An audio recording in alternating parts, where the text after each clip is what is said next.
कहानी का आगाज संगी हवन के कमरे से होता है, जो एक छोटा और बिखरा हुआ कमरा है। कमरे की दीवारें पुरानी और मिट्टी से भरी हुई हैं। एक मेज पर बिल और कर्जों के कागजात का ढेर है और एक पुरानी सोफा कमरे के कोने में पड़ा है। गी हवन, जो अपनी जिंदगी के कर्जों और मुश्किलात में डूबा हुआ है, काफी मायूस और दिली तौर पर टूटा हुआ नजर आता है। वो मुसलसल अपने कर्जदारों से परेशान होकर जिंदगी से तंग आ चुका है।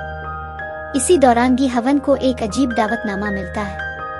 एक खेल में हिस्सा लेने की पेशकश की जाती है जिसमें एक बड़ी रकम का वादा किया गया है। गी हवन अपनी तमाम मुश्किलात से तंग आकर इस दावत को कबूल कर लेता है और उसके बाद उसकी जिंदगी का एक नया बाब शुरू होता है। गी हवन एक बड़ी और पुरअसरार इमारत में पहुंचता है जो एक खौफनाक और सुनसान माहौल में डूबी हुई होती है। यहाँ की रोशनी बहुत तेज और सर्द है।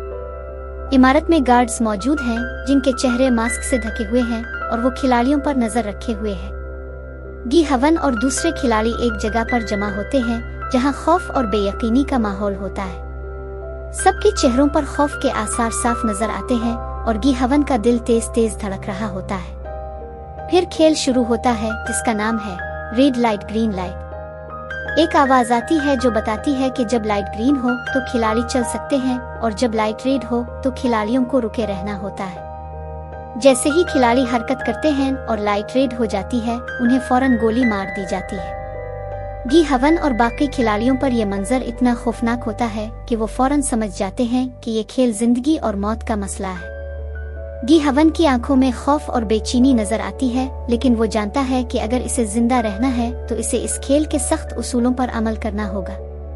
खेल के दौरान बहुत से खिलाड़ी मारे जाते हैं और माहौल और भी संजीदा हो जाता है। जो खिलाड़ी मोहतात और होशियार होते हैं वो अपनी जिंदगी बचा लेते हैं, लेकिन जो बेवकूफ़ी करते हैं वो फौरन हलाक हो जाते हैं। गी हवन को अभी तक ये समझ में नहीं आता कि इस खेल का मकसद क्या है, लेकिन वो बस अपने जिंदा रहने के लिए खेलता रहता है।